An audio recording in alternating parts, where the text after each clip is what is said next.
Hi, I'm Claire, and this is my Reading Rush TBR. For those of you who don't know the Reading Rush, it is a week-long readathon that was formerly known as the Booktubeathon. It is organised by Ariel and Raylene. I will leave a link to their channels and the Booktubeathon channel, the Reading Rush channel down below. I'm fine calling it the Reading Rush as long as I don't say the word Booktubeathon and then it sets me back several years. The Reading Rush this year is happening, I believe, from the 20th to the 26th of July. The tricky thing about this readathon this year is that it is happening the week before Worldcon. Worldcon this year is going to be online, fully virtual, so I am doing Worldcon from my house, which means that the week before Worldcon, since I'm not traveling, I'm still going to be at home, finishing up work. I've taken some time off for Worldcon, but basically it's just the week of Worldcon and the weekend before and the weekend after. The week of the readathon is going to be my last week of work before being off for 10 consecutive days. It's gonna be so busy. So I'm already pretty sure that I'm not gonna be able to vlog, or it's going to be vlog clips of me going there's no time. After the Reading Rush finishes and before Worldcon starts, there are a few days there where I'm not actually working, so I might end up finishing the reading that I'm planning today on those 2 days. And at that point, maybe I will vlog, I don't know. My friend Anna had this brilliant idea before WizCon, which was another SFF convention that went online this year. Before WizCon, Anna did a pretend flight. What she did is basically sat herself down on her couch with a bunch of books and read for the amount of time that the flight from her place to the convention takes. She said it was really lovely, and I definitely want to try that, especially since Worldcon is going to be so frantic. I love the idea of taking almost time out before diving into that. I don't know if I'm gonna have time, and if I do, I'm probably not going to do it for 35 hours, which is how long it takes to fly from London to Wellington. I guess everything got cancelled, but at least I don't have to do a 30+ hour plane flight, and that's nice. I wasn't looking forward to that. Ugh, that's a lie.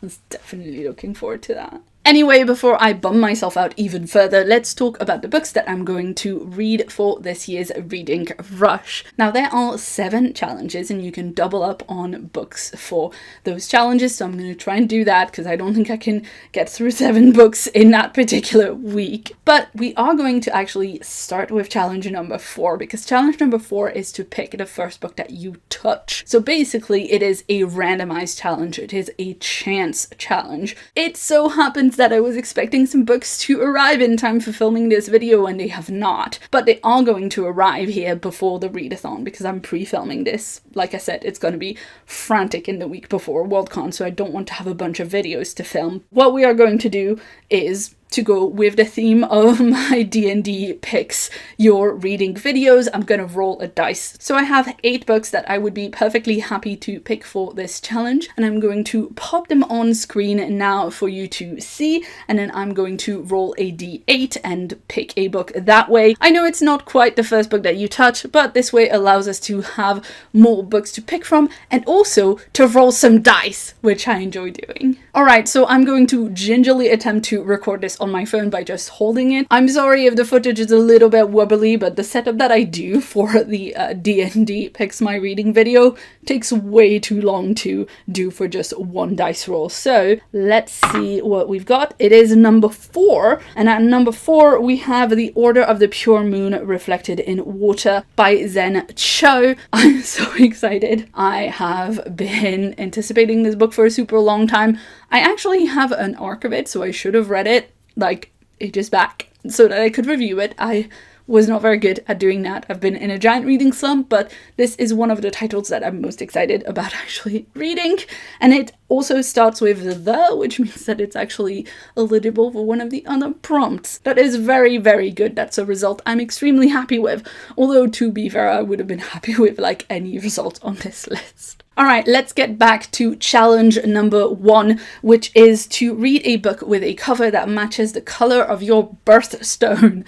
So I looked up what the birthstone is for December, because I don't know what birthstones are. I'm not hip or whatever. Turns out December has 2 maybe 3 birthstones. The 2 birthstones that Wikipedia said like were British ones. I don't even know. We've got tanzanite and turquoise, and those are like a dark blue, almost purple, and obviously turquoise. So I looked for books that had shades of blue on the cover, basically. And I went with The Jumpies by Tracy Baptiste. This is a middle grade horror-y novel set in the Caribbean about a young girl and these like aquatic monsters, maybe, called the Jumpies. I heard about this book first on Injeri's channel, Onyx Pages. She's read, I think, the whole series at this point and really, really likes them. And I meant to read these for the Caribathon, but again, giant reading slumps, so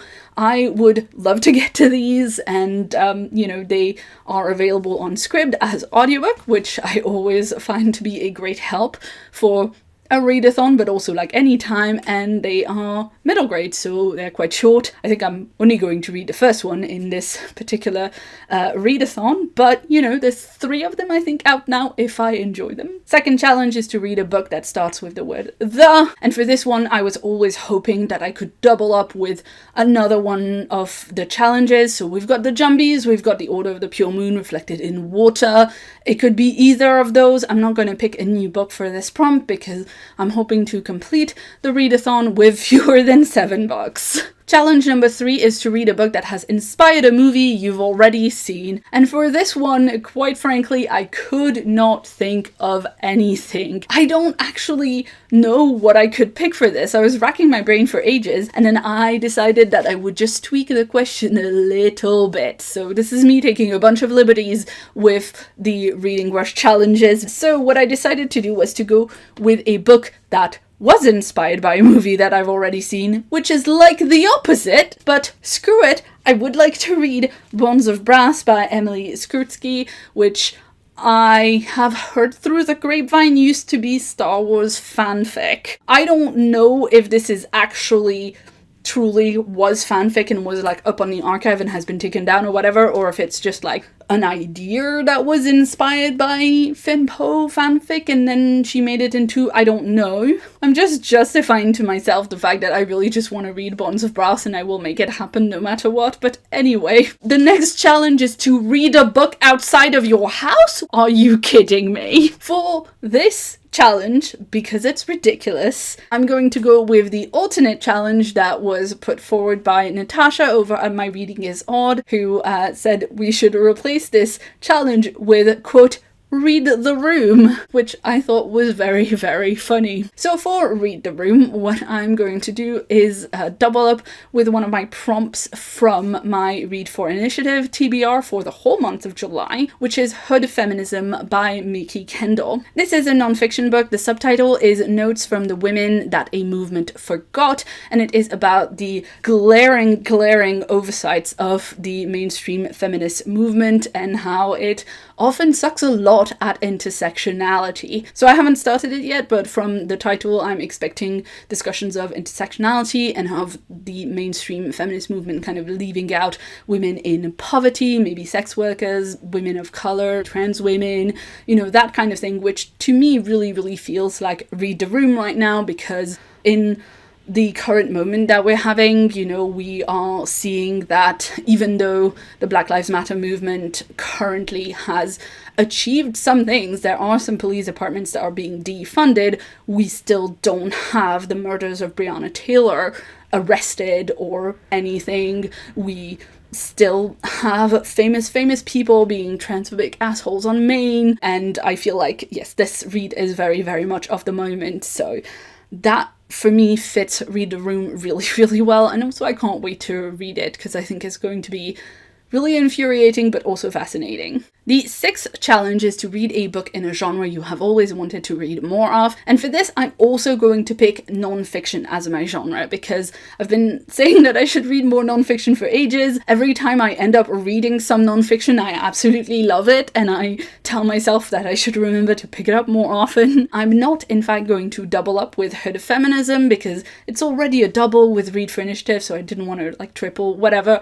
Also, I've got so so many really fascinating sounding books on my TBR that are non-fiction. And for this, I'm going to pick All Boys Aren't Blue by George M. Johnson. This is a series of personal essays from Johnson, who is a journalist and a prominent LGBTQIA+ activist, and it kind of goes through his life growing up in New Jersey, I think. So yes, the blurb says it explores his childhood, adolescence, and college years in both New Jersey and Virginia. So it is about him growing up and finding his identity, and it's about being a young queer black man in the US today. And you know, obviously that's just not an experience that I've had or that I've actually heard much about, to be honest. So this is going to be really, really interesting. It is non-fiction YA, which is something I've actually never read. The blurb says that one of its functions is as a primer for teens who are eager to be allies, and obviously I'm not a teen anymore by a long shot, but I am eager to be an ally, and you know, we always need to keep learning to be better allies. So I think this one's going to be super, super interesting, and it also works for the final prompt of the readathon, which is to read a book that is set on a different continent from the one you live on. Now, I live in the UK, and this is a book about growing up in the US, so it works for that. I realized that maybe I could have picked something that wasn't set in the US, because we are getting a lot of culture from the US already, and there are plenty of places that I don't really know very much at all about that could have been cool to explore. However, again, with the moment that we're having right now, it's not a bad thing to be looking at the US, especially in terms of a non-fiction book on this particular topic. Literally everything else on my list, apart from hood feminism and this, is like not set in the real world. Yeah, we've got space and wuxia fantasy, and I guess maybe the Jumpies is actually set in the Caribbean and not like a fantasy version of the Caribbean. I don't actually know, but it just seemed like the safest bet for something that wasn't an actual fantastical land. So that's it, that's my TBR for the Reading Rush. I've got some middle grade, The Jumpies by Tracy Baptiste, a fantasy novella, The Order of the Pure Moon Reflected in Water by Zen Cho. I've also got Bonds of Brass by Emily SCRIBD, which is space opera, Hood Feminism by Mickey Kendall, which is non-fiction, and All Boys Aren't Blue by George M. Johnson, which is also non-fiction. And now I realize that I meant to put a lot of short things on this list, and I have in fact got a middle grade, a novella, and 3 full-length things, because I am me, and this is what I tend to do. I get overexcited and I put too many long things on my TBRs, but I still have the extra couple of days, so I'll have more time for reading, hopefully. We will see how I go. Please let me know in the comments below if you're participating in the Reading Rush, if you've got a TBR already worked out. Let me know what you're reading. If you've got a video or a blog post or anything like that somewhere, please tell me about it. I would love to go and check it out. And I hope you all have a fantastic end to this month. And if you're also right now hardcore panicking about Worldcon and how soon it is and how much you've still got to do, which I can promise you that I will be by the time this video goes up, come talk to me about it in the comments. We can commiserate together. If you'd like to see more from me, you can check out a previous video on screen right now. And if you haven't yet, please hit the subscribe button that's on my face for a new video from me every week. I've been Claire, thanks so much for watching, and see you soon.